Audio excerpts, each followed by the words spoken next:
The streets talk about. If it ain't making money, ain't nothing to talk about. Keep my mind on them stacks, cause they do give you clout. If it's bread making, baby, I'ma always go that route. I done put my work in the streets, rapping shot on these beats. A lady man gon' stop, but a man I'm always gon' eat. Everybody can't do what I do, that's why I'm crushing the crew. From Chi-Town, Memphis, Tennessee, and all through the Lou. King Kong ain't got shit on me. Album too, I came out of nowhere and I'm taking all of these suckers' juice. I keep my promo clothes, keep that powder out my nose. I'm staying focused, man, with 1,000,000 copies sold.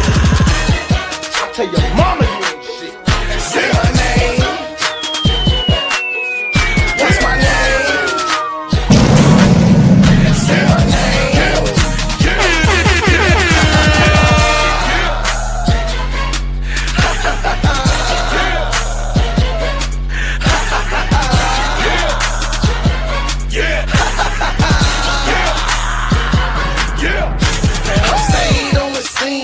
Stayed on my green. I ain't never gonna let nobody talk me out of rolling with my team. Y'all know what I mean.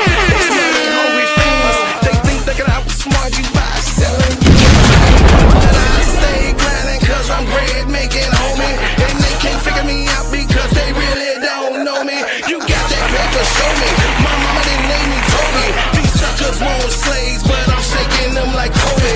It's real in the field. I'm the lion on the meal. I'm the hollow point tip, pointing at you, ready to kill. These suckers gotta chill, but ask brother Will. The king is in the building, so you haters take a kneel. King Kong ain't got shit on me. Say my name. I tell your mama. What's my name? This Chicago, nigga. Yeah.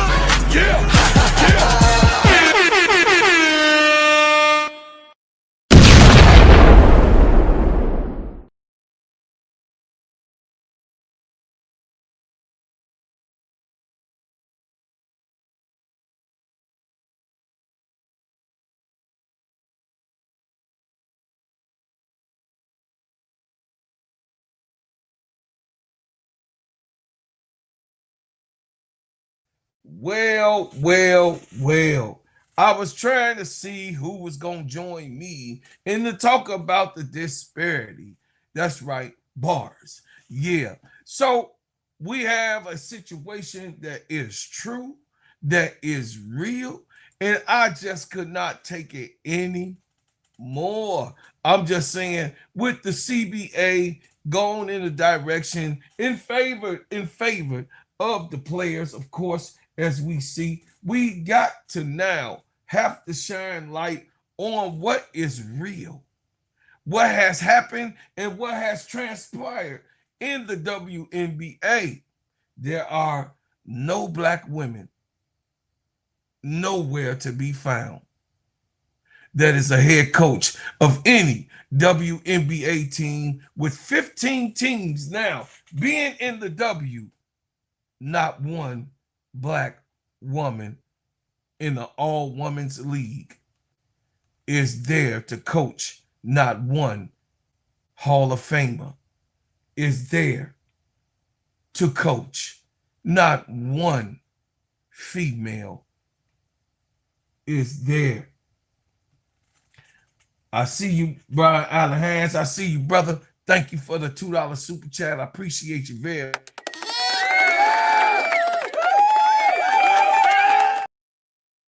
Welcome to the Gingerbread Man Show. This is Steady Serving Sports ENT, an extension of Simply Ball Dropping Podcast with my main man, K-Sap. What's up, K-Sap? Shout out to the Full Court Trio. Shout out to the Players Club. Listen, man, we have to talk about a subject that is very, very dear to me. We have to talk about a subject that, we have to absolutely keep it real with ourselves. Why is this way? Why is it in the despair that it is? what channel has been hit that these black coaches have no jobs and have no place in the WNBA. This is basically what they're telling us. And this is basically what it is. Not just how it panned out or how it looks and what it looked like with, you know, the actualization of disparity of the women being a coach. I mean, all of the Hall of Famers that have applied to become a coach in the WNBA has not been on the money. I mean, we saw Lisa Leslie talk about how when she put in her, you know what I mean, her hat in the ticket, you know, Lisa Leslie put her hat in the ticket to be a head coach in the WNBA. We saw how that went. We saw her actually talk about how that went and her putting out applications for the job, and it did not transform itself into hiring a Hall of Famer. You know, thanks to Angel, you know what I mean, bringing it to light and putting the GOAT on her show. She told about how, you know, how she was passed over with the W in itself on Angel's podcast. Here you go. We're gonna bring it up. Lisa Leslie talks about it.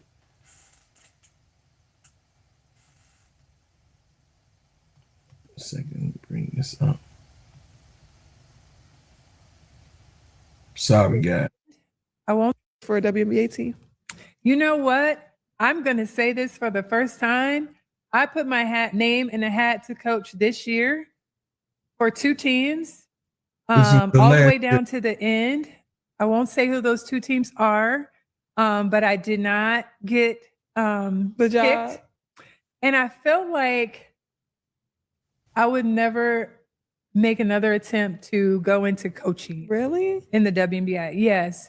Because, you know, it's like you got to be 10 times as great as a Black woman in this industry. There's only one left, I think. One left. When I tell you that who these people hired is not better than me and what I could do for this team and players, but it's okay because I, again, am a very much that what's for you is for you. Yes. And that's not for me, and I'm okay with that. So I will never attempt to coach in the WNBA again. Will you ever be a head coach? Oh, we gonna fix that, T. Camilla. We'll fix it. The thing is that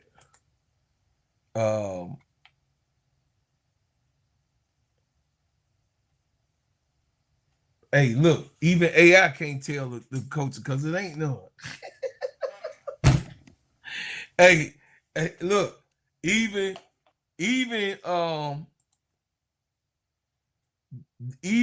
AI can't tell who is who because it ain't no coaches.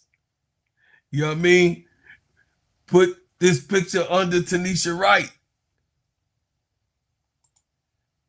So the thing is that I don't like to have to watch a game like this expand this way.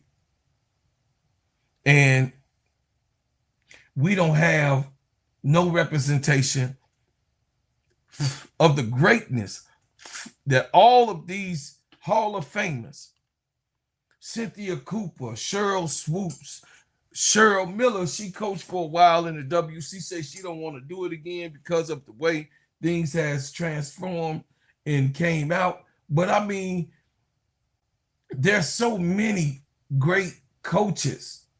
There's so many great people that can be able, you know what I'm saying, to actually coach this game, and they're not letting Black females in at this particular moment.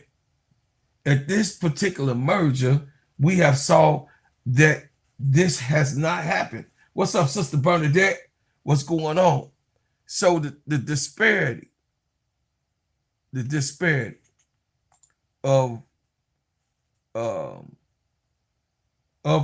this is just, I mean, diabolical. There's no explanation why it should be no female black coaches in the WNBA. There's no excuse, and it makes me extremely pissed off by them doing it this way, and doing it in our face and laughing in our face as if y'all take it is what it is and shut up, and all we want you to do is dribble. Here's Cheryl Reeves, y'all. In the league that we had real, it wasn't that long ago when Bill Laimbeer was in the league that we had real concerns, not anything that Bill, but I'm just trying to get you a timeline. It wasn't that long ago. We were on calls and creating positions that were the equivalent of a development player that were to go to former players, which obviously we would know that would lead to black females, because without those opportunities, they just weren't happening. It's really concerning to me that I think this happened in, when Title IX came along, that when there was more money, so there were more women coaching pre-Title IX than there were post-Title IX, because then there was more money. And if there's more money, then it becomes more important. If it becomes more important, then white men, are typically thought of in that space. And so I'm concerned for sure. Because it feels like the same thing. All of a sudden, we're getting, I'm not somebody, they say, oh, I should be the best person for the job. And we know that's code for, for too long, it's been code for, it's not women nor black women. And so we have to find, all of a sudden, we're getting, I'm not somebody, they say, oh, I should be the best person for the job. And we know that's code for, for too long, it's been code for, it's not women nor black women. And so we have to find, I think, a solution to that. I think we should put a task force together on that. We have, I'll stop there. And so I have strong opinions about it. And so, yes, I appreciate the question. And I think we should shine a light on that. And I think we should figure it out. When you say task force, it wasn't that long ago when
What's going on, MTT? We just cannot let people just sit here and do this type of thing. We cannot let people sit here and get away with the outward of not supporting black women in this league where it is predominantly black women. Does that make any sense to anybody? I don't think it makes sense to anybody. It's like, I don't know what to tell you. I think that, sitting here crying about it, I'm not willing to do that. but I definitely think that we should act and be more activists about the situation. I think that we should be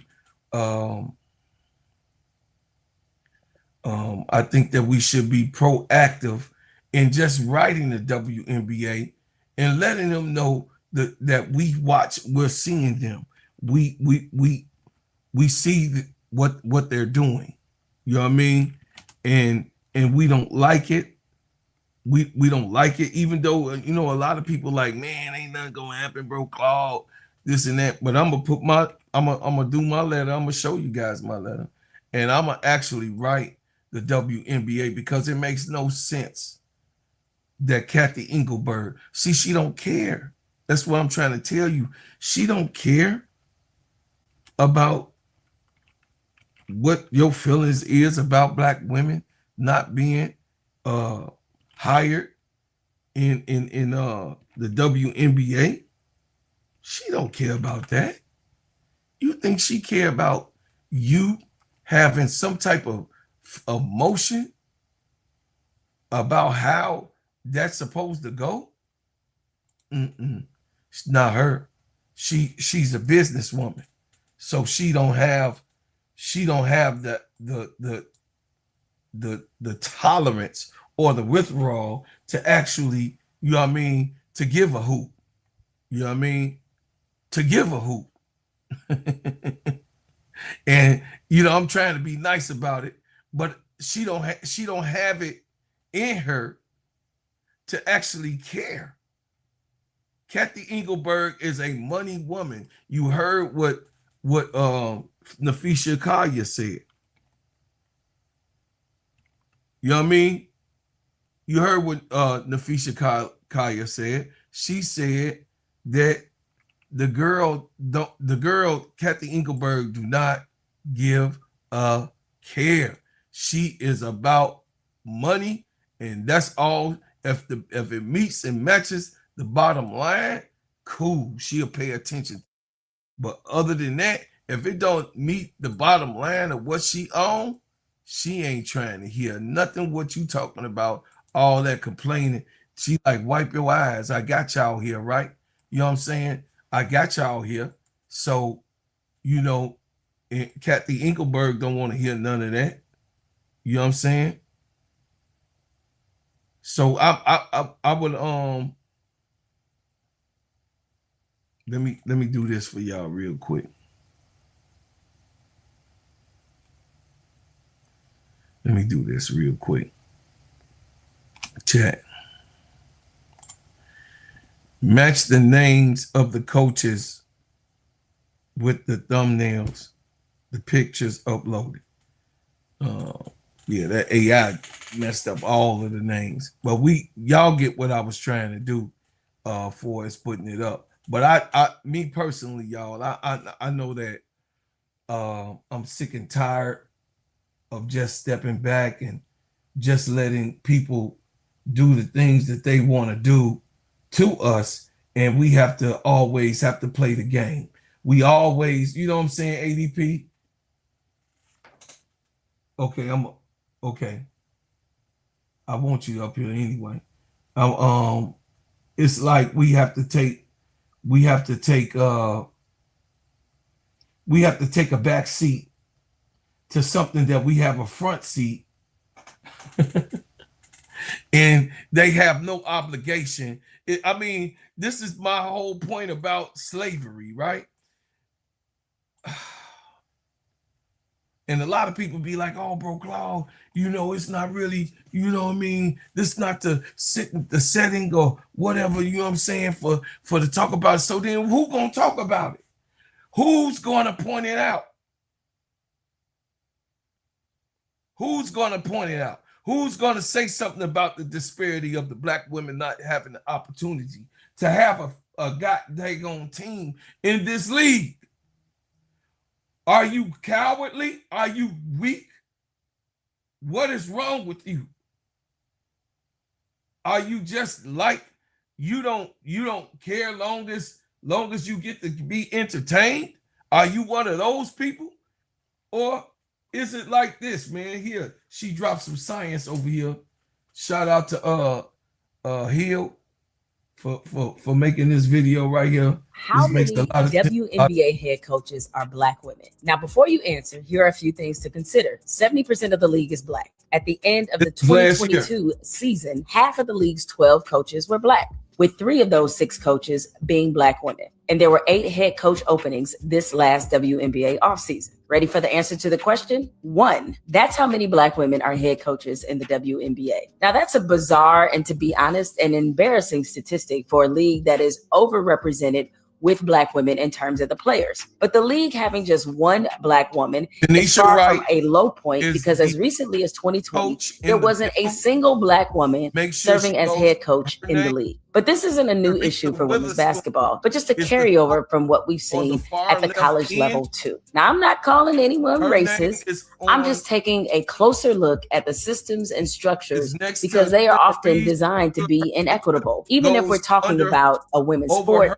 where name there is often an and assumption Noelle that Quinn. equity is a natural Her byproduct. picture The is WNBA has third often coach. received high Make praise sure for its she's diverse in hiring. The Institute for middle Diversity and under her Ethics name. in Sports has given the league an A+ Everything for its else- racial and gender hiring practices every year the league has been in existence. Now, full disclosure, Dr. Richard Lapchak, the director of the Institute for Diversity and Ethics in Sport, is someone I have a deep respect for.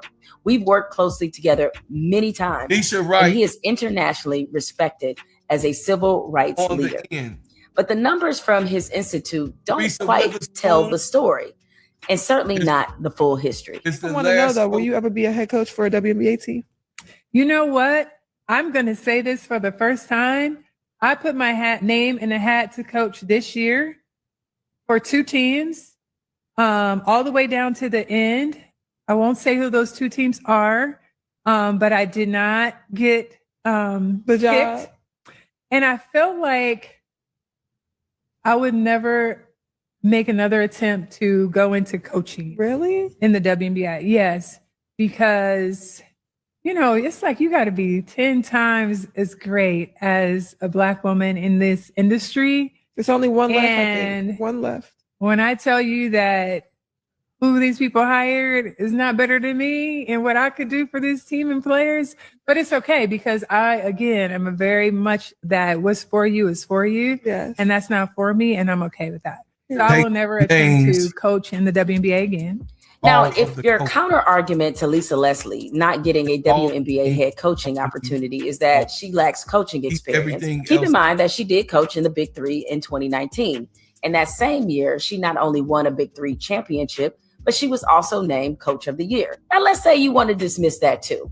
Well, when it comes to male coaches, the WNBA hasn't had a problem hiring them despite their lack of experience in coaching women. Now, sometimes it's worked out, as was the case with Bill Laimbeer and Michael Cooper, who both brought their respective teams WNBA championships.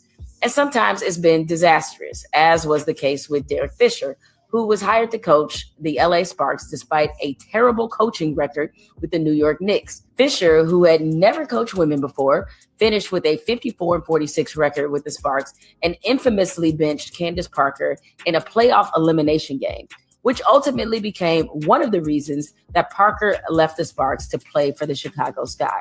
Now, some have questioned whether the hiring pool is deep enough and if the WNBA is in a position to attract solid WNBA coaches. But is it lack of candidates and money or lack of intention? Now, there's a good pool of former players to choose from, including LaToya Sanders, Breon January, and Christy Tolliver, all of whom are currently WNBA assistants and have served in the league as assistants for multiple years, with Tolliver also having coached at the NBA level. As for money, that's also about intention too. The Phoenix Mercury hired Nate Tibbetts in 2023 and immediately made him the highest paid coach in the WNBA with a reported salary of $1.2 million a year. Now, Tibbetts was an NBA assistant for 12 years, but prior to the Mercury, he never coached women's basketball. He came into the league making more money than Las Vegas Aces head coach Becky Hammon, who won back-to-back WNBA championships, played in the WNBA, and was an NBA assistant under Greg Popovich. Please now, this is no remove shade to the Tibbetts, names but he's somewhat of an example of the of built-in the sexism coaches that women coaches face. The on WNBA this has this thumbnail. history of Remove hiring them men who have all. never Keep coached women's everything basketball else and giving in them the premium picture salaries and the same. opportunities. And Remove conversely, the there names, also is a please. trend of being more impatient when it comes to Black coaches.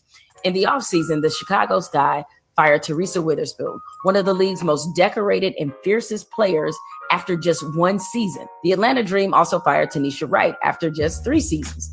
Now, there is understandable concern that now that there is more money in women's basketball and more substantive growth, the fear is that this will mean more opportunity for men and not for women. Before the NCAA included women's sports, more like they were forced to oversee women's sports because of a court order, women's sports were governed by the Association for Intercollegiate Athletics for Women. Now, when women were governing women's sports, over 90% of women's teams were coached by women. By the early 1980s, after the NCAA took over, that number had declined to 51%. And today, roughly 60% of women's sports at the college level are coached by men. Meanwhile, guess what percentage of men's college sports are coached by men? 95%. Black women account for 12% of head coaching positions in college basketball across all divisions. 30% of the players who play women's college basketball are Black. But considering 90% of Black women who play college basketball graduate with a degree, that right there should provide somewhat of a supply of coaching candidates. Now, the WNBA is riding a strong upward trajectory, and as the league grows, their standard shouldn't be to do things exactly as the men. It should be their goal to not only make money, but create a new standard of empowerment and opportunity for women, not just do the same things we've already seen before. I'm Jamel Hill, and I approve this message. Pop quiz, boys and girls. So ADP, I'm gonna let you go ahead and shoot because I know you like this subject. Hey, Bro Claude. Hey, chat. So if you guys remember watching the clip, if you haven't, it's good to rewatch when Teaspoon and Quinn and all the Black coaches, well, put it like this, all the Black coaches from Unrivaled, they were in a circle. And you know how Teaspoon is. Teaspoon is definitely a leader. You could definitely tell in the group with all the coaches and how she's speaking life into everybody. So she knew, because you remember Quinn broke down a little bit when she was talking about, what happened to her as far as her coaching in the W. But this is what, listen, guys, it wasn't until, and it's sad to say this, that when more and more eyes got back onto the W, that's when you seen where they wanted to shift the change with the coaches, and not just any coaches. It was the Black women coaches that they were trying to get rid of, out of the W. We'll see one here and there to finally we don't have any, and they put us where, they put us as assistants. We're nobody's assistants, but that's what they want us as assistants. No, that if you think that's okay, it's not.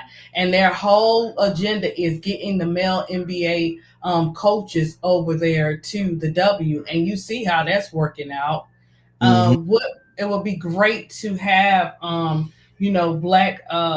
Black women coaches back into those leading roles, because they definitely can make a difference. And the passion that they have for the players, that is built on a majority of being Black players, you will see better results. So yeah, Bro Clyde, it is very sad. And you have some critics that may argue that Black women coaches often receive fewer opportunities to return as head coaches after being fired compared to some of the other coaches groups.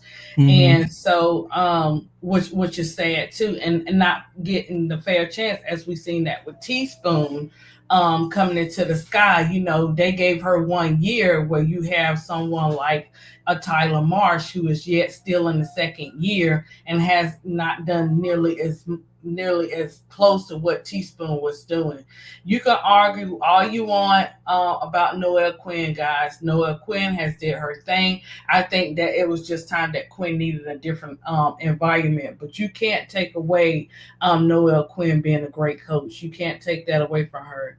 And I watched that interview with Lisa Leslie, with her and Angel, you know, talking about that. And Brooke, like, if you just hear her voice and the whole conversation when it got to that point, how she was dead serious. Like, I can imagine, you know what I'm saying, going into these rooms and know you got you got everything behind you, but yet you mean to tell me I'm still not good enough? And these people that have less experience than me, they actually got the job. And we seeing how it's turning out across the league.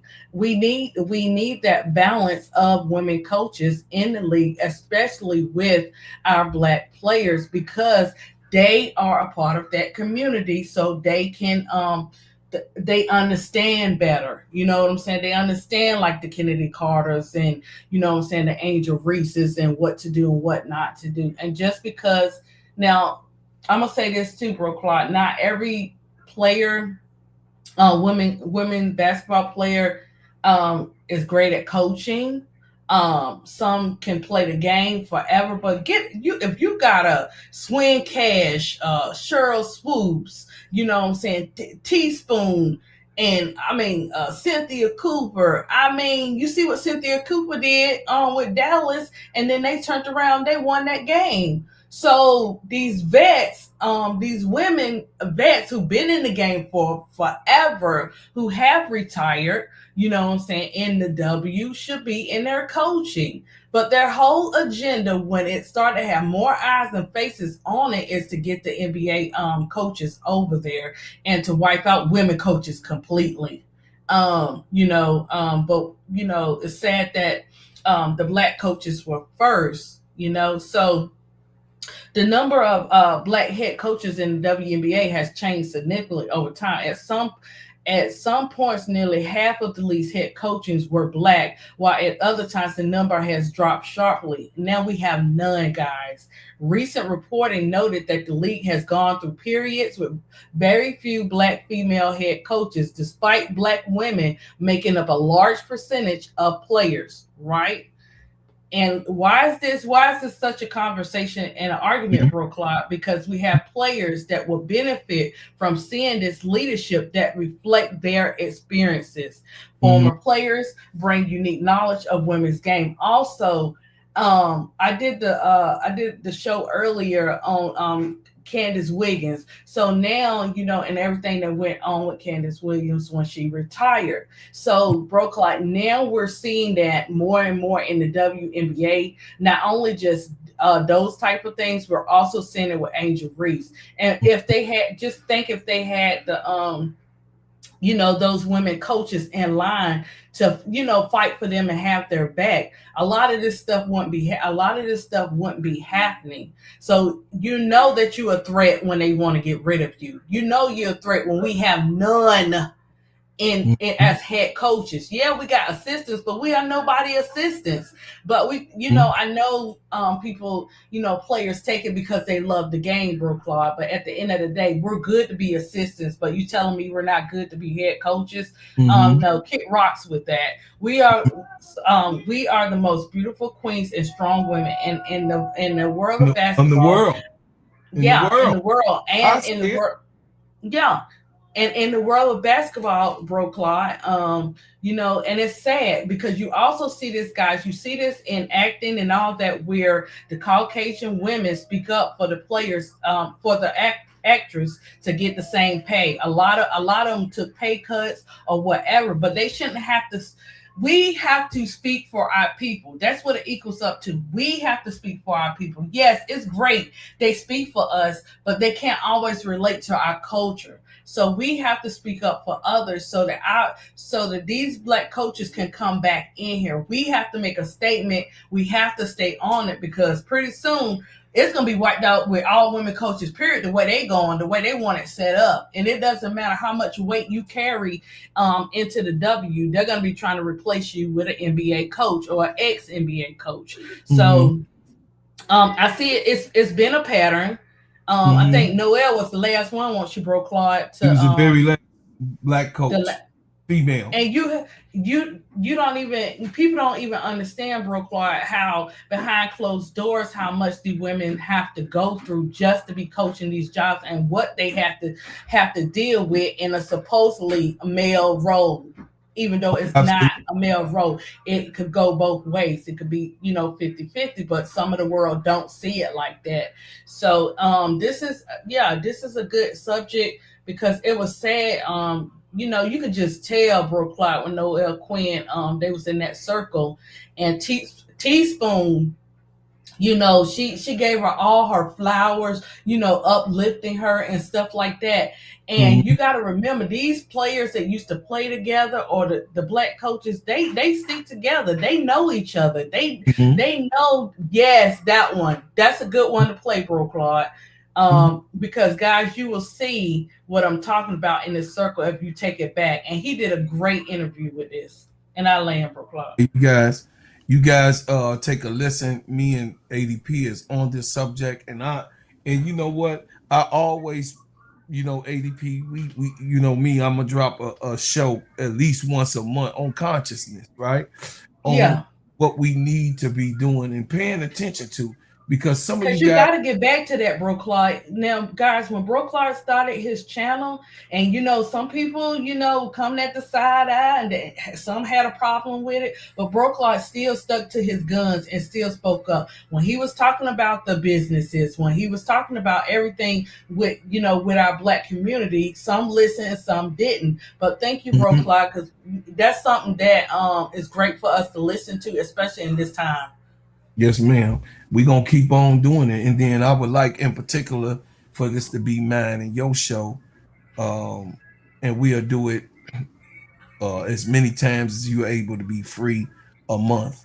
And we'll get these type of agendas in because, I know that we're not shooting for a pro-black channel. We are shooting for a universal channel where all whites, blacks, yellow, purple, red, brown, whatever color you are included in what we do, because what we're talking about is a universal thing, which is basketball. Basketball universe, everyone, every color, every nationality, and everywhere around the world likes the game of basketball, which of course was galvanized by us black people. But if you look back in the days, we weren't even able to play when the ball was invented, because it originally come from an African type of thing that the originator who invented the basketball. Some of you don't even listen. Some of you don't even know who created the damn basketball. I mean, seriously, how much of a despair could it be that you don't even know that James Naismith invented the basketball in 1891, December the 21st. Some of you guys don't even understand the education of it all. He was teaching at an international YMCA, you know what I mean, in the school in Springfield, and he invented the basketball. Got the crates, you know what I mean, with the soccer ball, and he started putting it in a basket. You guys don't even know that, and you up here, you come into this room, you come into this place. I'm gonna educate those one who want to learn. I'm not saying that anyone is not educated in it, but some of you guys see the name and don't even know who created the actual basketball. We have to be able to have knowledge and understanding of what we're talking about. And then a lot of people like, I don't care nothing about who created basketball. All I care about what I see. Well, how you gonna care about the leaves and the branches and you don't care about the root? That's right. EP, you know what I'm saying? So we gonna go ahead and talk about this, man. and let the circle speak, and we gonna come in and out of this because of the law of use we're using here on this channel. And then, you know, guys, we'll be tapping in and out on comments and each one who speaks. A lot of times, if you think about Black women in coaching, like, people tend to put us in a box. We have every type of Black woman here, and I think that's powerful. And credit to Unrivaled for giving us that platform to be able to do that. When the Unrivaled Basketball League tipped off its second ever season on January 5th, it did so with 5 of its 8 teams being led by Black women. It's a striking display of representation for Black female head coaches at the professional level, especially considering the coaching makeup of other women's pro sports leagues. Unrivaled is telling a different story. I just don't want it to be just the traditional wives. Hell yeah! Joining me are Teresa Weatherspoon, Noelle Quinn, Nola Henry, Rena Wakama, and Ronika Hodges for a conversation on the state of coaching for Black women in professional basketball. We are who we are. We're the best. We'll meet up with anybody. It doesn't matter. Have we started the group chat yet? We'll start it though. I'll start it up. It's going to be called the collective. Okay. Like that. I like it. Like that.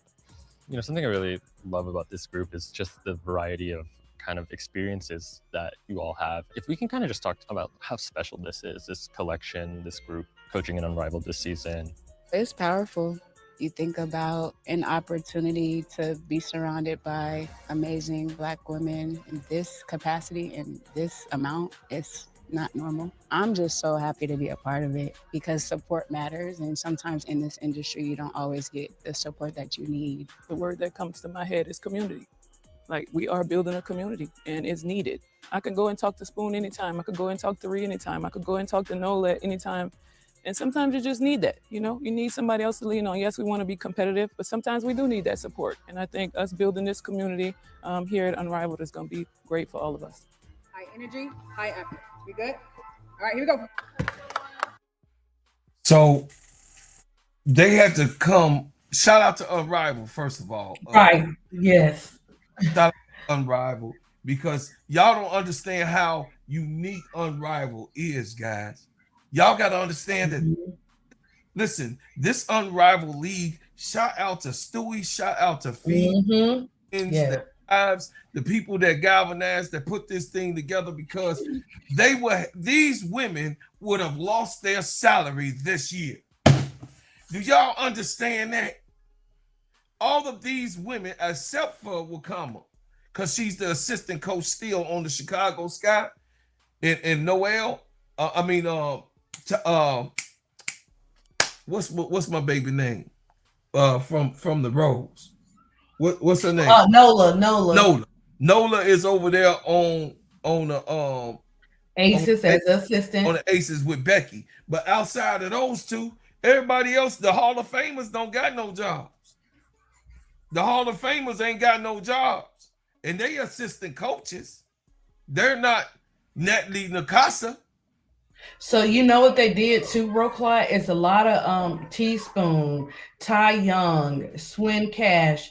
They all with this new CBA opening doors for our vets. It's like for them to be more and more on shows as being analysts and stuff like that. So now you're seeing a lot of, you know, the women coaches being analysts. And I don't know, but I think the pay is more. I have to check into it than if they were like a head coach, but I have to see. But yeah, that's what like Teaspoon and them are up to now. They all are on different sports shows talking about sports and stuff. All right, well, let's go forward. What you want to do is save hundreds with Liberty Mutual Custom.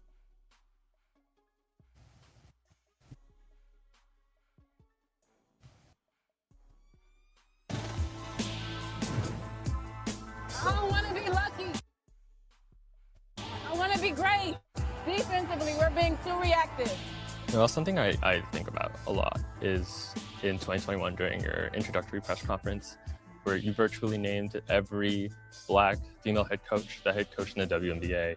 It took you just 17 seconds to do that. And if you updated that, only 2 more names would have been added. What I'm kind of getting at is kind of talking about the weight that exists for Black female head coaches and carrying that. Can you kind of describe, what that is and what that's like as you kind of walk through your own experience last year? You were the only Black female head coach in W.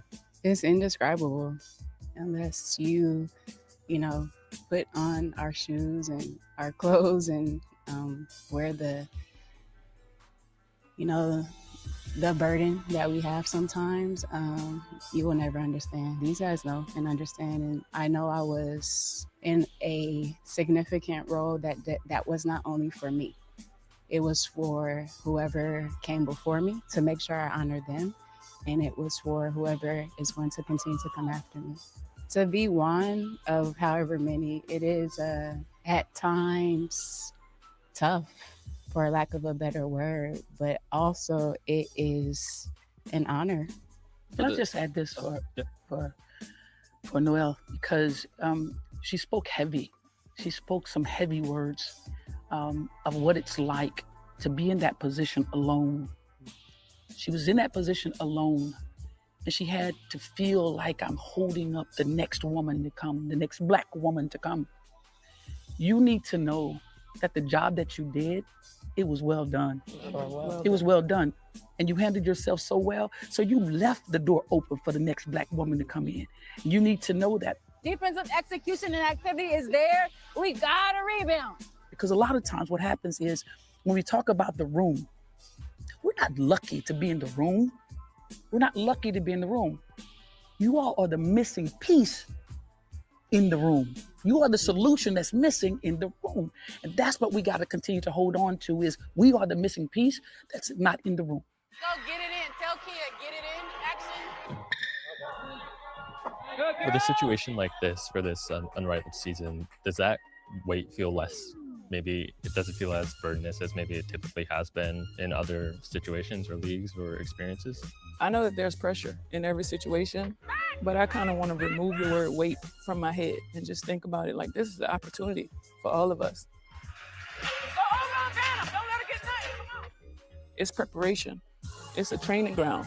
It's a chance for us to implement a system. It's a chance for us to continue to grow as coaches and understand a little bit more about who we are, who we want to be, how we want to give to these athletes. And for me, that's how I stay refreshed. Yeah, similar. It's like, I don't think of it as much as a weight, although it feels at times like a weight. I don't think of it as a weight. I think of it more as a responsibility. It's a responsibility to lead the best athletes in the world. And with that responsibility comes all sort of expectations and pressures and all of those things, but that's what you sign up for. It feels more like an honor, a privilege, and then a responsibility that you have anytime you're in a position of leadership. Kind of going off of that, how would you kind of describe the state of coaching for Black women in pro basketball right now? Come on, Spoon. All we ask for is the correct opportunity, equal opportunity. They're pushing in. If they get it, we're going for a steal. And then we're left with 3-on-2. In this league, that's a quick bucket. Hawk fan, set the flare, Hawk fan. Is the slip there? See if the shot's not there. Does optimism still prevail despite these challenges and these barriers that you go up against? Does it have to prevail almost to continue your journeys? Absolutely, there's optimism. Absolutely. When I think about all 5 of us and the journey that we had, we are trained to be optimistic. So we continue to go, regardless of what happens. We continue to put our best foot forward and let the chips fall where they may. Also, piggyback off of that, I think it's also opportunity when it's former players that are Black women that have opportunities to be in positions of leadership. Not even just coaching leadership, but even front office leadership. When you have other people of color, the person that comes to mind right away is Jazz Thomas. And that's somebody who, again, will help to push forward what we're sitting here talking about, Black women just being provided equal opportunities. And I go a little. I mean, that's deep. Like, super real deep. Yeah, real deep. It's super deep. Do y'all and that these women, guys, for the lack of better words, they was being pissed on. Yep. They were being trampled on. They were not they are not being paid attention to, and they don't care. That the WNBA and Kathy Engelberg don't give a goddamn about these young ladies. They don't care. No. Go ahead. Go ahead. No, a perfect example of that, guys. If you really want to know something, check this out. And Big Girl brought this to my attention when I didn't know that. I knew she went over there, but I didn't know the details. Where Cynthia Cooper went over there, and they did a practice with Cynthia Cooper, and they wound up kicking the Aces' butt. Also. So that's a perfect example of our vets can make a difference. They do know the game. And guess who in charge of Dallas? Men coaches. Whereas you have Cynthia Cooper, a vet who go over there and show them how to open up a can of I'm gonna whoop your butt to win the game.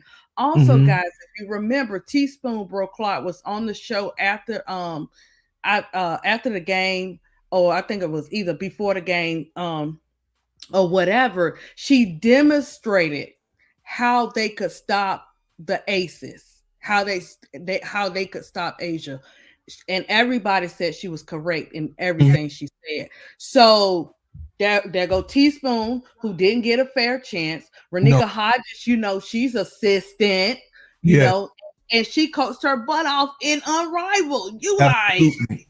Absolutely. You see what I'm saying? So if we don't, I know I do too, Tiffy and Cole.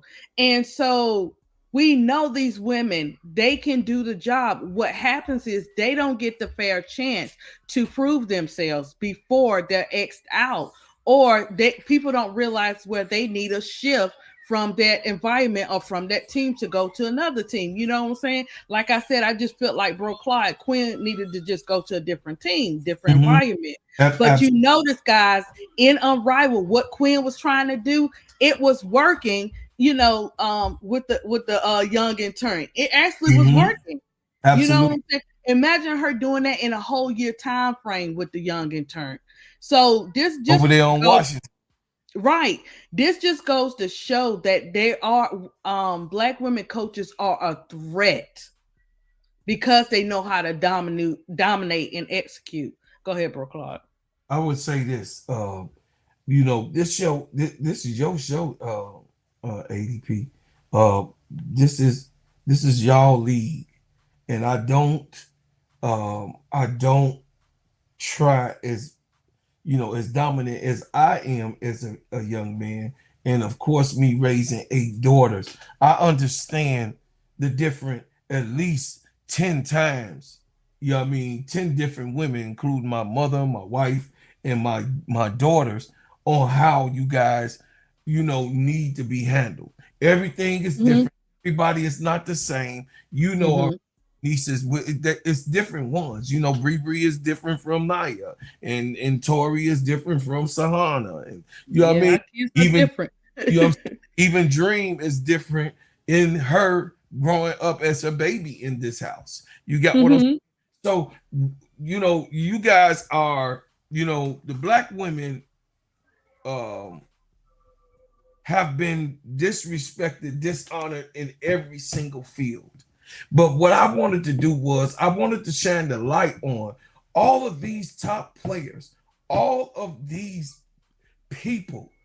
If it's Paige Beckers, if it's Caitlin Clark, they look up to Black female players. It wasn't that, only Black female players was only picked to play this game. Black female players was the ones who were the Hall of Famers, the most talented players that they went out. It's multitudes. If you don't believe that Jeff Pagliosha wanted to be a European team over here in Chicago, if you don't think and don't believe that most of these players, look at Portland.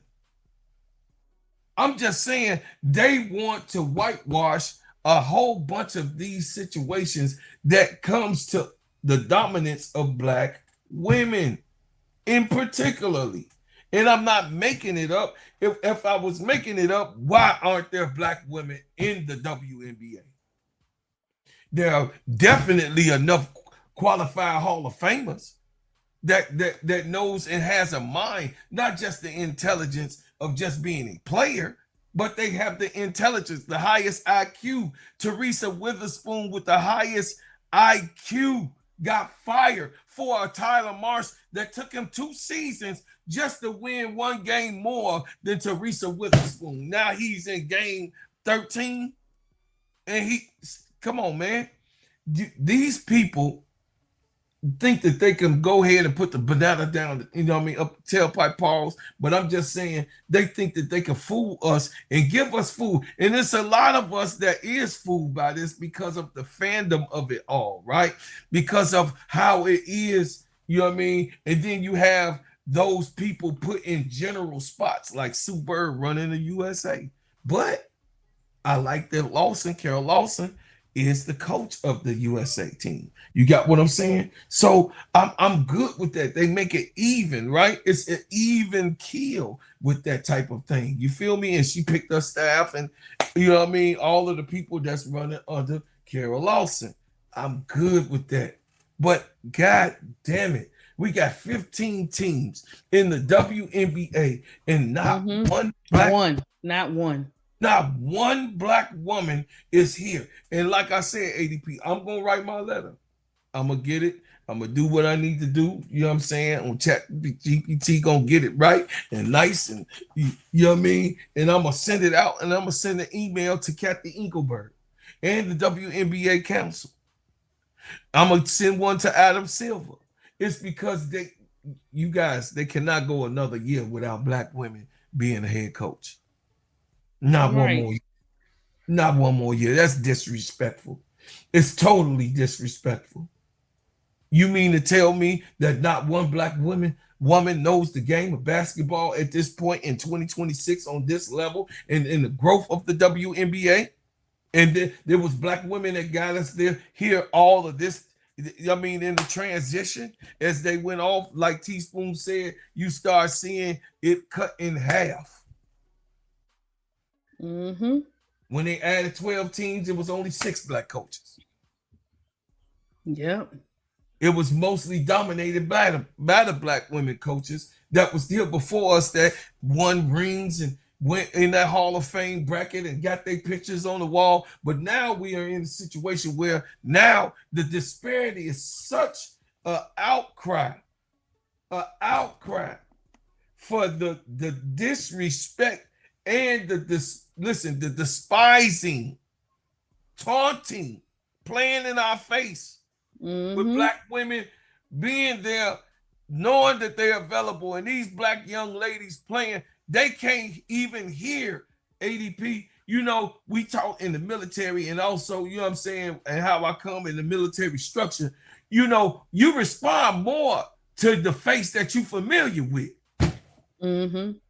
Yeah. Yeah. And you know, that's how you can get like the best out of your players too. When you also have that, when you have a league that's built on majority of, black players. Imagine what El Quinn would be doing over there on Atlanta Dream. Imagine what Teaspoon or Lisa Leslie or, you know what I mean, or even Cheryl Swoops. Yep. Cheryl Swoops, Twin Cash. I mean, oh my gosh, we have so many great vets. And look at how the Suns are. Even if you're a team that tanks, you don't tank like that. Not no 2 to 15 games, especially when you got a team over there with Anissa Morrow, Sanaa Rivers. Come on, guys, like that is crazy. Got that man over there. They got that man over there doing that thing. Completely. Like, I mean, 2 to 15. I mean, I've seen teams that allegedly, may tank or whatever, but bro, Claude, not like this. Not like that. So you mean to tell me you can't get a Teaspoon, Swin Cash, Noel Quinn, or somebody to go over there, even if they lose games? I promise you, it will be a whole lot different. It's definitely different, a whole lot different. And I know this to be true. He should be fired. He should not even be over there. You got what I'm saying? That's crazy word, bro, Claude. So let them try that shit in Houston, though, in Chocolate City. No, because I don't think he probably won't even be there next year. You know what I'm saying? But guess what? You know what they're gonna try to do? You think they're gonna pull in the black woman coach? No, they're gonna try to get another NBA ex coach, or they're gonna try to get someone from from college or whatever. But hey, who knows? They may, guys. They may now. it would be so great to have the women of the comics to actually be coaches. You know, Cheryl Swoop says she don't mind.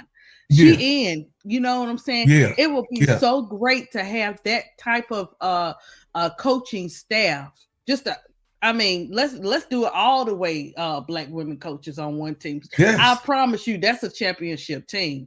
And Oh, this is no shade, because I love diversity. Don't get me wrong, guys. We're just keeping the main thing of why we don't see no black women coaches in there. It's not that they're not qualified. They just intimidate the men that have those major male egos. Yeah. Because that's the period, because they have it. You mean to tell me man bun? Man bun. They let man bun come in there, and then on top of that, okay, if you all that Dallas organization, no shade, Dallas organization, I'm just calling this out. I'm just saying this. You had to bring a vet in there. You had to bring a black woman vet in there to say, hey, look, this is how it goes. This is what y'all should do. And they wind up winning the game. Why isn't she on the coaching staff? Why isn't she the coach of that team? I'm just saying. Yeah. Don't try to play our vets, and know our vets. I've covered these vets, Bro Clark, and they are passionate about the game. So they're not gonna turn nothing down about, you know what I'm saying, giving the players pointers and all that stuff. They're not gonna turn that down. They'll be happy to go over there and do those kind of things, you know? Yeah.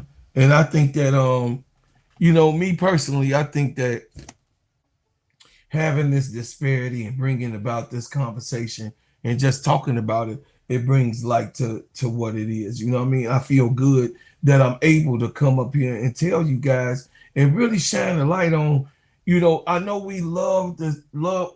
I mean, we love the love on Angel, right? We love the love on Asia, right? We love the love on Olivia and all of the different ones, and Stewie and different ones that is a part of this game. But I have to keep it real with you guys.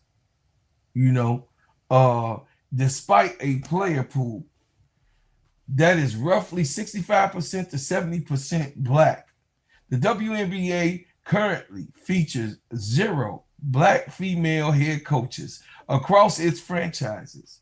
This strikingly disparity marks only the 3rd time in the league's 30-year history, and the first since 2020.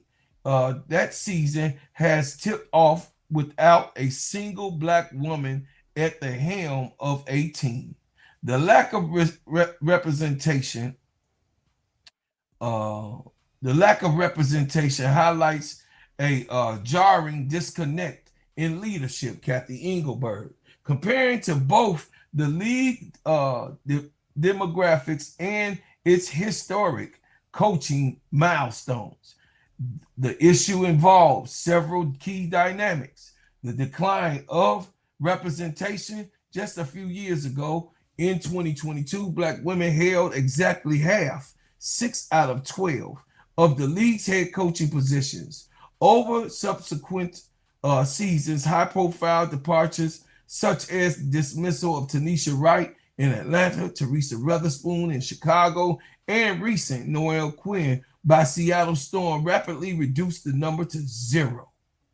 In international argument, former Seattle Storm head coach Noelle Quinn, who has served as a black female head coach in 2025, has publicly criticized the current climate. Following a non-renewal of her contract, Quinn stated that the near total absence of black coaches in the league is not by accident, and called it international. It says the hiring trends, the league has seen rapid turnover with a massive influx of new head coaching hires across the expand 13 plus teams footprint. Many of these recent openings have been filled with white men and international coaches, sparking heavy criticism from analysts, former players who point out the highly qualified black female assistant and consistently being overlooked for the top jobs in the WNBA. historical context across nearly 3 decades, only 22 Black women have ever been hired as a WNBA coach. Analysts argue that the pipeline for former WNBA players, many of whom are Black, the transition in coaching and management has been severely fractured. A list of prominent Black assistant coaches currently is in the WNBA, considered not having a top job in that regiment. A deeper look into the historic breakdown of head coaching diversity in the league's 30 years has produced an impotency on the subject.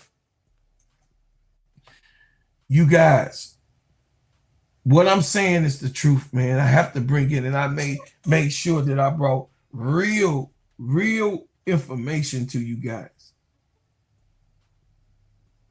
Real information. Mm-hmm. And we have to chuck it there as we enjoying this and enjoying our team and enjoying Angel over there. Why ain't it a Black woman teaching her? Why ain't that coach over there able to actually, we can't really even feel him. We keep it real. As much as we can't feel Tyler Marsh, we can't feel him either. Everybody trying to work with him. I hear all of y'all on the podcast. I do. Y'all trying to work with this. I be working with Carl. I'm sorry. You know it's the truth. I'm hitting you right in your chest with this. I'm putting it right on your forehead with this. Everybody, oh, well, you know, Smithsonian, and then, you know, Jose Fernandez, you know. I mean, y'all trying to work with this bullshit that they give you. Stop it, man. Call it a thing is a thing, even though the thing is trying to be wiped away. A thing is a thing. We keep it a buck over here. And this is why, you know what I'm saying, ADP, I'm so glad that you were part of this, because you came to mind and you just, that's how we so much, we talked about this off screen. We so linked in and locked in that this subject cannot be looked over.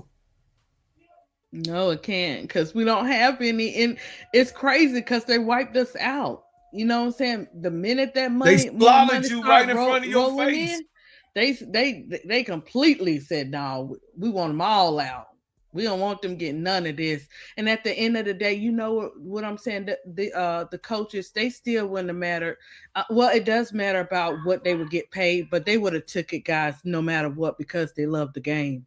And when you love the game and you got that dog, and you remember Swin Cash is a dog, Teaspoon a dog, Cynthia Cooper a dog, Cheryl Swoops a dog, you know, Lisa Leslie is a dog. You got all these dogs, all these women that have made history, you know what I'm saying, that could be coaching. Yes. And the thing is that it's so bad when you don't hire a GOAT. Lisa, right. It's so bad. Of one of the greatest of all time, and they had to play different, bro, Claude. You know what I'm saying? They the way the ladies playing now ain't nothing like the Detroit Sharks and the women had to play. You know what I'm saying? They had to go out there and get it and hustle and bustle to get it. So you know they know the tricks and the trades of how to play the ball and run those courts. Man, go ahead. I'm sorry. This is actually true. That's my whole thing. I'm so passionate about it, and me being a girl's dad and an uncle, you know what I mean, a girl's uncle, you know what I mean, and a cousin and a brother, you know, me personally, I don't like division anyway. ADP, you know me, you know, you give me when it's division, you know me already personally, I get real messed up about it, you know what I mean, and then my side eye is on your ass, you know what I mean. And I know that we as a collective have worked so hard, and the people that died, you know what I mean, that came here and died to make we was supposed to stick together and be together. You find some little negative ways to find out how to separate and divide and conquer you know what I mean, the pool that God made for us. You got what I'm saying? So I'll be looking at it be us too. You know what I'm saying? Find a reason why we should fall out with each other when there ain't fall out with if there ain't no WNBA black coaches. How about that? You fall out with that. How about you got black men talking about black women and how glorifying the other colors, nationalities are all over them, and embarrassingly putting them on Front Street as if they're crybabies and whiners when there and is then natural disparity. Go ahead. And then too, bro, Clark, for me, I'm speaking for me, guys. Far as the W organization, I do not like because they're forever money over people, right?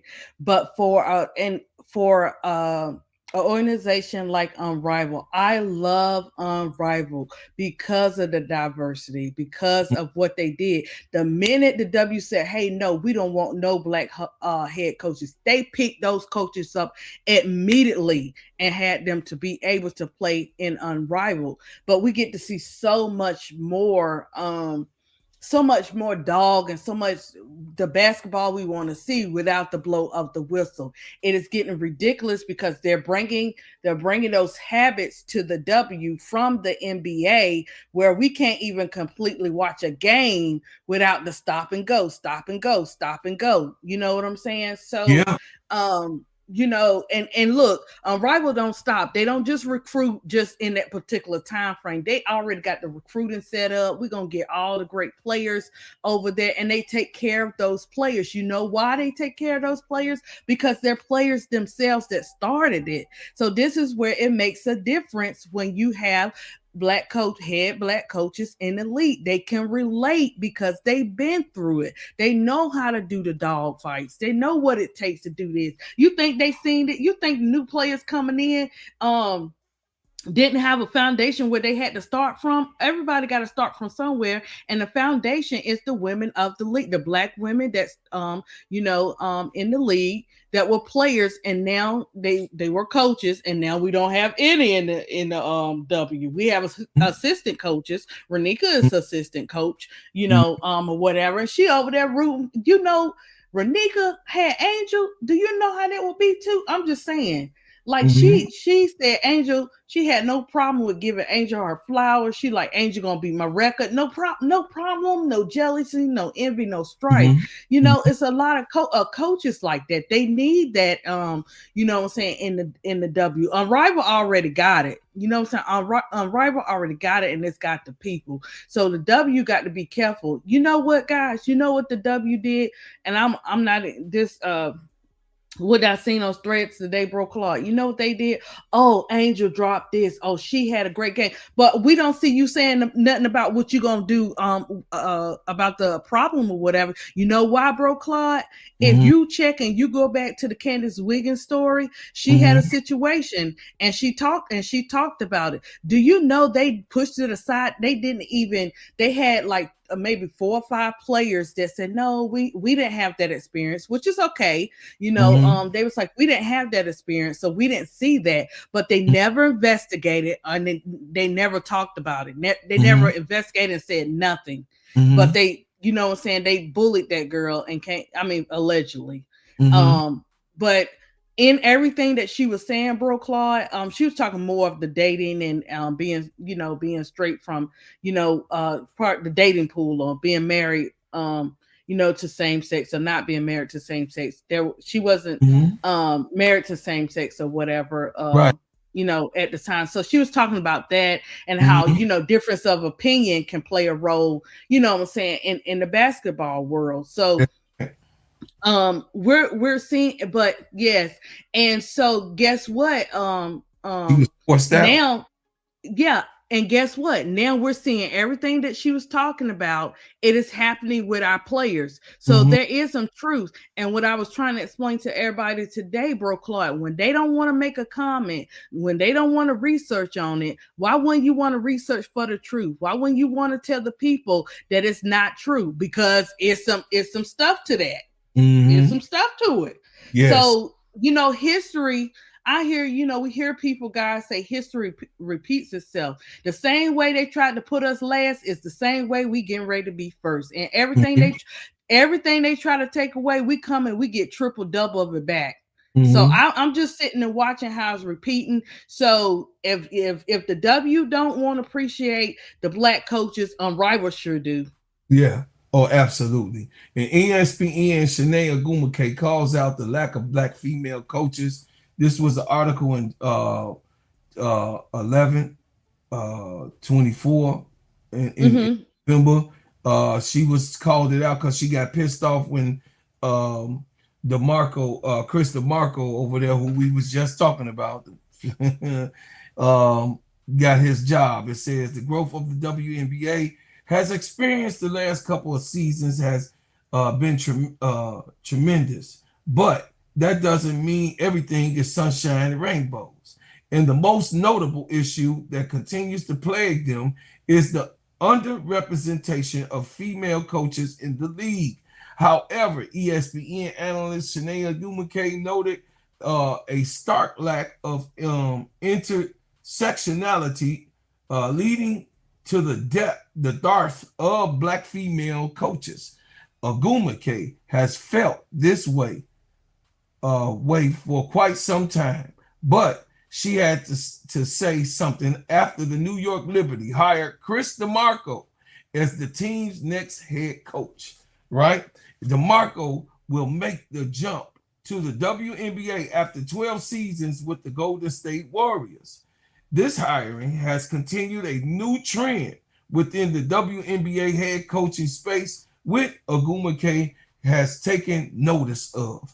There's a new pipeline for coaches. It's the NBA. Ogumake said it in an Instagram reel. By no means does Ogumake hate the move. In fact, she believes some positive comes from DeMarco's hiring. For a very long time, people thought that the standard for meaningful opportunity in this industry was being associated with the NBA, Ogumake added. Thankfully, that is no longer the case. It's great that more people respect the view of the WNBA for what it is, high-level basketball league. Ironically, for the league that is for women, there is a ranging issue which lead lack of female representation, roles, and authority. Out of the 15 current WNBA teams, coaches, only 7 are women. The most alarming is that there was only one black female head coach in the entire league last year was Noelle Quinn, which is she's gone. But following her firing, the number now stands to 0, a number which Ogumake believes to be unacceptable.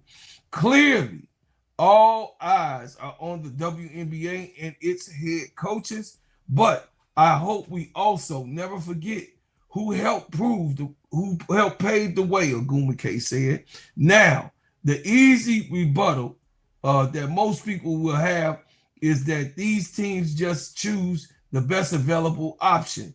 You're a liar. However, that's not necessarily the case, since there are incredible black women across the WNBA and NBA who are more than deserving of the opportunity.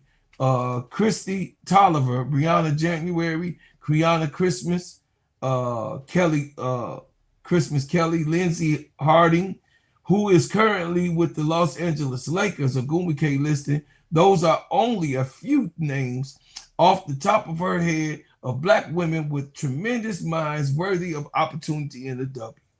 You know what I'm saying? So listen, y'all. I can't play with this, and I'm not going to play with it.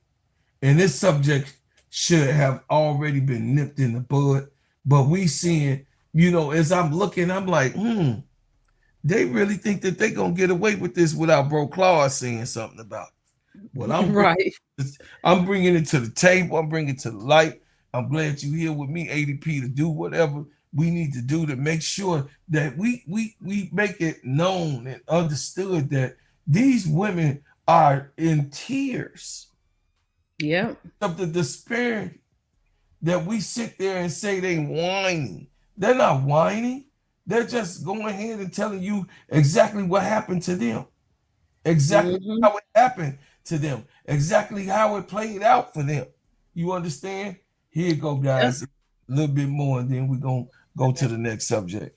Before I took the head job with the national team in 2023, like I had no idea what I was walking into. We won the tournament, and it was after the game. They were like, "Coach, you know what you just did?" I was like, "Yeah, we won the tournament. We were four-time champions." Like, "Yeah, we just did that." "No, Coach, you're the first coach to coach a national team in all of Africa ever." And I'm 31 years old at the time. I'm like, what? There has not ever been a woman's head coach in Africa. Obviously, we're fighting what we're fighting here in the States, but we're light years behind where I'm from. So days that I want to quit, I'm like, I can't, because there's a whole continent behind me looking at me. So it's deep. To then get out of the group stage at the Olympics and kind of widen that narrative even more and kind of create more history, how did that feel for you? Another, surreal moment. When you're in it, you're grinding, so you don't think about it. But like when you look back, it's just like, wow, it's amazing. It's only God. I had that same feeling last year in the championship game, looking down the sideline, just in the midst of the game and seeing Teaspoon. It kind of like, even before the game, it kind of gave me chills, because it was just like, wow, coaching against another Black woman at the highest stage, especially after what she had just gone through in the WNBA. It was a moment of like, win or lose, I'm happy either way. It's illegal to drive without car insurance in almost every U.S. state, but there's one thing you could try pretty much any time if you want to. This shit is deep, y'all. Basketball club is the first unrivaled champion. As we look at this upcoming season, how does this format kind of demand growth from you as a head coach? I mean, it's all on you. It's my decision at the end of the day. I had an opportunity to build my roster. I got an opportunity to show up the way that I want to show up. If you want to be great at what you're doing, you have to challenge yourself. You have to want to grow. And that's what this opportunity at Unrivaled provides. Yeah, and overall, it's a different game. Different strategy. Obviously, the players are coming here trying to grow their game individually as well in preparation for a national team, overseas, whatever it is. 3-on-3, space, like all of these other things that just challenge you as a coach to think outside the box. Get back. Tell Miss Claire that you're going to get it. Running back with his hands. Why wouldn't I? Greatness. I don't good. You want good, you're in the wrong place. Can we go around and can you guys describe your teams in a single word? A single word comes to mind. Let's start over here with Rena. One word? One word. That ain't gonna work for my Right? Authentic. Ooh, good we're passionate. We're genuine. We said fire. Keep going. Youthful. It's the youth movement. You all see my roster, right? So there's a level of incredible personalities, but what I do enjoy about them is there's a level of love for one another that I truly enjoy. Yeah, I would say my group is competitive. Everything is a competition with them, but it's a friendly competitiveness within the group, but then like the ultimate competitors anytime they're going against anybody else.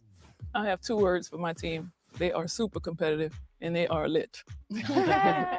As we concluded the interview. So I just wanted to put some eyes on this, man, and let y'all see, man. I had to give a shout out to all of the women, across the world. And definitely, I appreciate you, ADP. And just giving it up to you, Keisha and Tony, being the women that have been consistent on the panels, Miss D, also Sister P, and all of the different ones that come, Tiffany Cole, Camilla, Baby Page, all, all of the ones who have been with us from the beginning, but especially you holding down on the panel, and we were saying, come on, ADP, come on. You're like, I don't know, bro, Cloud.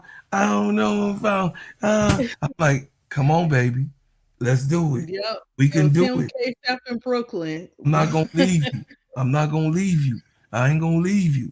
You know what I'm saying? Yep. So I encourage. A lot of people don't know this about me though. And, you know what I mean, behind doors, and I don't really even. It's been 2 years since we even talking about it. You got what I'm saying? Right, But right. I'm highly encouraged of females getting involved in their own spaces. You got what I'm saying? Yes, Right. I had to be here because Angel Reese had a disparity of security.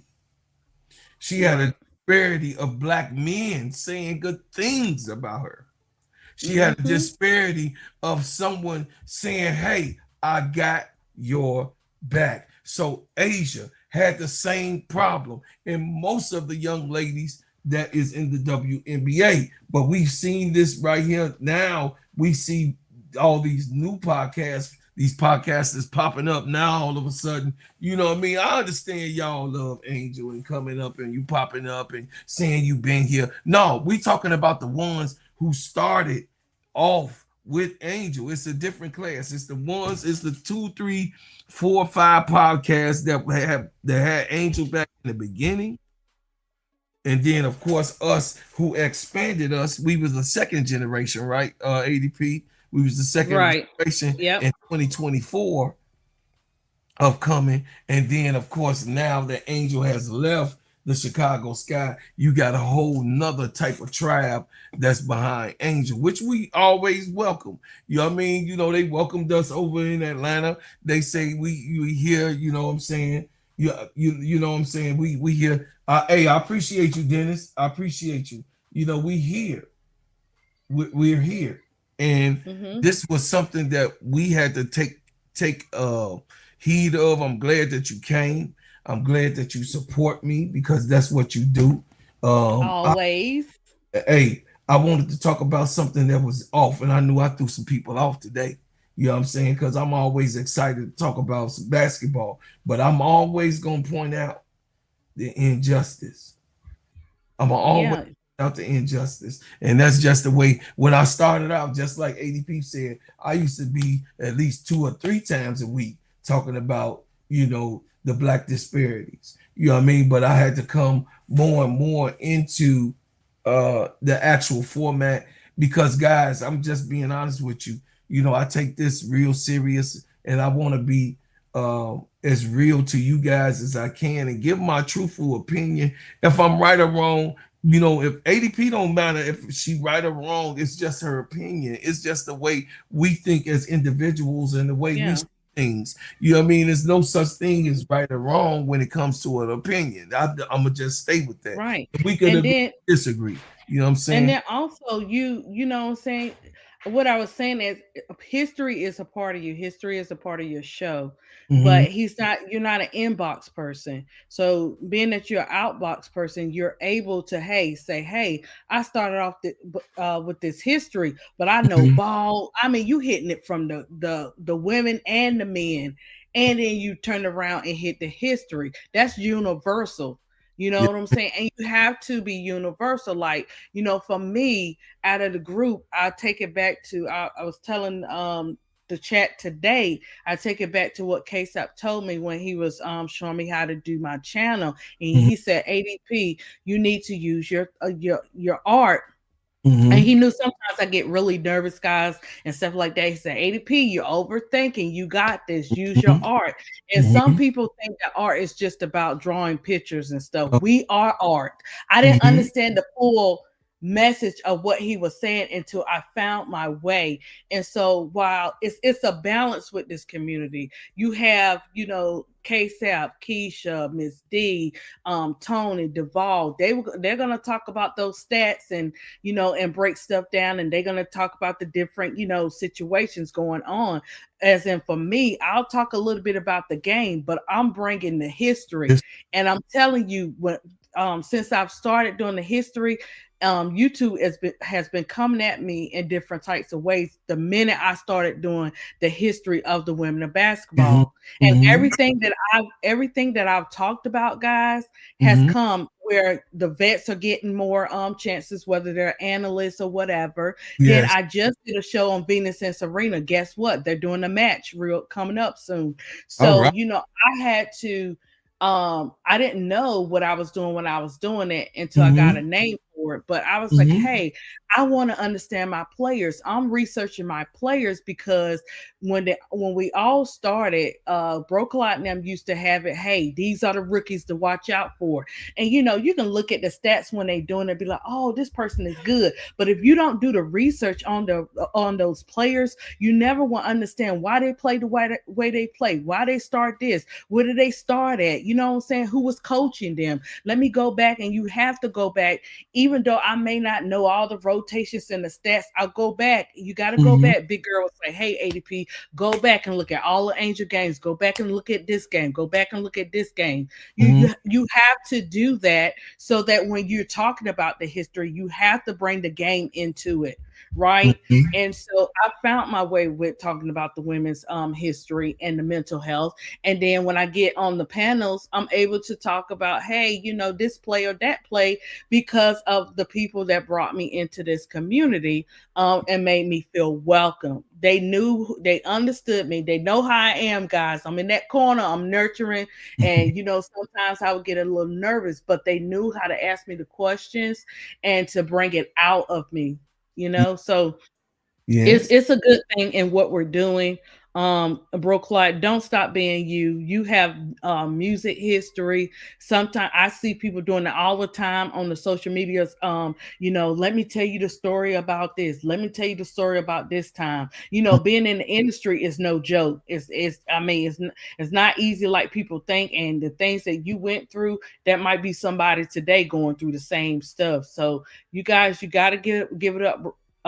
For Brookline. I know we be in the chat going back and forth and messing with Brookline, but Brookline has a gift. He has a gift with this his show, The Crash Out. Nobody can do no crash out like that. Nobody can copy that. That's original type of crash out stuff. And if you follow Brookline, kudos to you, Brookline, because Brookline in the beginning, he likes to use a lot of creative language. Like he would tell your head off with creative language, right? He would say, AP, pray for me, take out your Bible, keep cover your ears. When I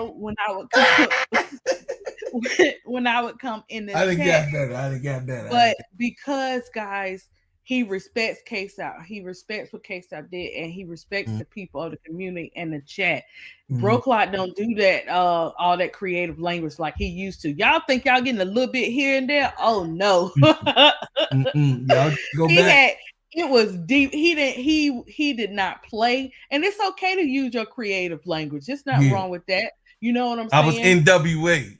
I was in NWA. He was, but now, guys, his creative language has, calmed down. And a lot of that is passion. A lot of that was passion. And hey, I want you guys to understand this. I want you to get this, because he was deep down talking about that history. He'll joke with you and have the games and all that kind of stuff, but he wanted you guys to get the foundation of everything that, we're dealing with and stuff like that. And you have to include that. So you guys got it. Brookline, people are not just coming to your shows because of just you being Brookline. No, you're more than that. You are Brookline is the king of the house, even though honey, you get that crown, honey. You run it fast, right? Yeah. But he has a gift for it. He constantly on the shows, guys. Morning, noon, and night. Brookline be working, he be doing his thing. So when he come at you, don't come at him the wrong way. He just doing his thing because he's passionate. Yes. I love you. Listen, I appreciate my sister, because that's why I always say, you, Tony, Keisha, y'all the mothers of the ship, and Miss D, shout out to Miss D, but a lot of things. Yeah, Miss D was hanging with Brookline when he was doing the AM shows. Right. That was my friend. Listen, when I was doing them late shows, hey, Miss D was right there. So I give a shout out to Miss D, who was and there. Big Girl. Yeah, 2:00 in the morning, and Big Girl was there, telling me to, hey, straighten up, wake up. You looking sleepy. You know what I'm saying? So, you know, I had a lot of, you know what I mean? I mean, I had a lot of people support me, you know, Riddick Milky Way and, you know, all of the, you know what I mean, her active life, you know. I appreciate everybody that was here. She wins. My niece always being right by my side. T. Camilla, you know, all of y'all, Sister Donna Cox from the beginning, Aunt Dix, you know what I mean? All of the brother, Sister Victory that give. Sister Victory give ADP. She be giving to the channel. And I'll be like, damn, let me make sure let me remember that Sister Victory didn't gave. So I appreciate you so much. It's a bullhorn time.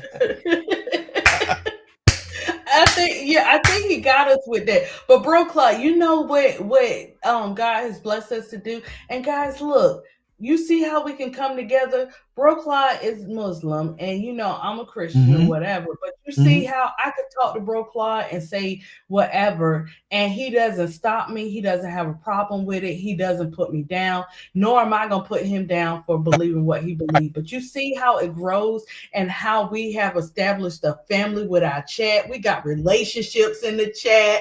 We, you know what I'm saying? You gotta let them know though, ADP. I'm a black Muslim. Okay. Excuse me, guys. Excuse me. I'm a black Muslim. Clock it. I believe in Christ. I'm a black Muslim, though. You know clock it, guys. Sorry, bro. My bad. A lot of people don't, but a lot of people don't know that the disparity. You know what I'm saying? Like you say, you know, we're more the same than unalike. Yeah. I'm saying we're more the same. So getting to know me, I don't like, you know, like I told you before on the offset, I don't like to talk about religion, the color, the racial thing so much, or the politics, right? But those are things that has to be talked about because we're living in this world and everything is political, right? We're talking about political situation and the political stands right now in the WNBA that has taken a straight turn about face on black women in its total. No black woman in this league at all. So I would say this, ADP, we got to get up in the morning. Yeah. I gotta be up at 10. ADP. Hey, we be burning the oil, and I'll be forgetting that I gotta get up again at 10. So big girl be like, "Oh, you late again?" You know, yeah, you do be late, Gummy. We know Brooklyn be late. I mean, we understand, but yeah, you be late because if I'm doing, I'll talk to you about that. But yeah, you do be late sometime, Gummy. And then he'll declare he ain't late. Everybody be in the chat like, we're broke law and stuff. And big girl be like, you know, he gonna be 30 minutes late. So I be having a lot to do. You know, yeah, you do. I had a grandbaby to tend to, a business to tend to, and all types of other stuff. And I know that's why I was telling them, bro, Clyde, you know what I'm saying, to be nice because they have no idea what they don't know. You know. But behind closed doors, yeah, because I got my baby still trying to do the, your baby here, you trying to do whatever, you're hustle, right. Man. Right. I'm telling you, a lot of stuff I be watching Bro Clyde too. Bro Clyde never stops hustling. He never stops. Like he be on it. Y'all better give him them super chats. He ain't playing with y'all. Y'all better drop them super chats. Okay, same way y'all be running in here, running them super chats up.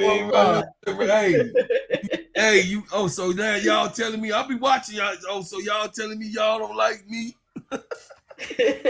y'all saying that? Oh, okay, I ain't good enough for a couple of little coins. No, but I appreciate him.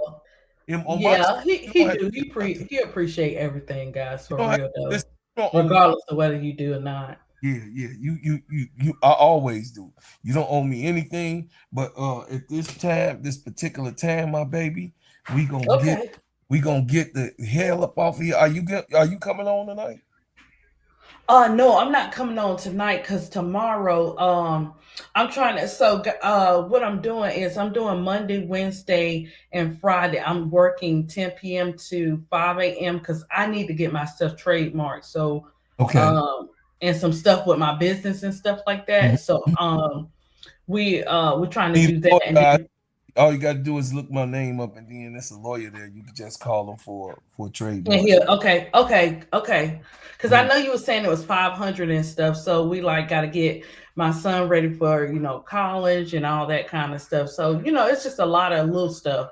But yeah, so tomorrow I'll be with you guys in the chats and stuff like that. But 10 o'clock I'll be at work to 5 in the morning. But I don't do weekends. I don't do weekends and stuff. So, but yeah, 10 in the morning to 5 in the morning. Yeah, and still be up doing shows, right? I just started though. I just started for I might just do it for the summer. I don't know yet.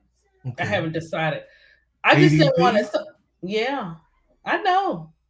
That's a superwoman, right? Mm-hmm. Yeah, ADP. But I only do 3 days. I do 3 days. That's it, okay. Bro. That's cool. That's cool. I'm 24 hours every day, so shit. Yeah, I'm saying, along with my art stuff and doing that too, because you gotta hustle. You gotta have more than one trade, guys. You gotta have something else. You gotta have more than one thing, and sometimes you gotta do what you gotta do to, take care of your business and stuff like that, because you still got that to take care of. So you got them gifts. You gotta use them gifts. They feed the household. Yeah. I also want to give a shout out to those who've been buying the album and also supporting my music and downloading those music and spending that dollar just to get whatever song that you like. Royalties is real. I get all my royalty checks. Nobody get my royalty checks. I get my own royalty checks. Bro Clark, is you because I tried to when I didn't do it on TikTok and Threads, but I wanted to put your music to the little Michael Jordan YouTube. It's all good. It's all good. But I couldn't find it on the you know how YouTube you can use their songs, like you post a picture, you can add a song to it. Mm-hmm. I couldn't find you on the YouTube. I'm on there. You just gotta put you up there. Okay. Got to do a particular song. So maybe I was spelling it wrong. If you go to the catalog, it's there. You just you put my whole name in there and then just put in this. That's one of my songs. All the rest of the songs gonna pop up on YouTube. Yeah, because I got you. I was like, I could find you. I got you on my Apple Music, and I can find you on TikTok and Instagram. But when I was looking up to add you to the song on the YouTube, I couldn't find it, so I might have been spelling it wrong. You gotta spell it right too. GINGAHBREAD, and then man, I'm on all the platforms. Okay. Hey, chat, I sold 1 million records. I'm on everything. I know that's right. That's right. Listen, turn on your notifications every time we drop a hot banger. Like, share, and subscribe. Please go over to ADP Creations. Hit the like button, subscribe. Yes. ADP Creations. We are in the building. We will be doing this at least once or twice a month on these type of shows, and the disparity of what's going on here in our own social diameter in the Black community. I want to tell everybody, I thank you for what you've done. I thank you for what you do, and I thank you for what you will do. And as always, look, meet me in the morning, 10 a.m. Shut up, ADP. 10 a.m. 11 o'clock, guys. 11 o'clock. 12 o'clock. 11 or 12 o'clock. Meet me in the morning. Shut up, she wins. Hey, in the morning, and I leave as I came. Bye, guys. My sisters is so messy. Hey, y'all, love out. Shout out to Chicago. The Chicago nigga. All the day long, and all my people and family that support. We grand and hard.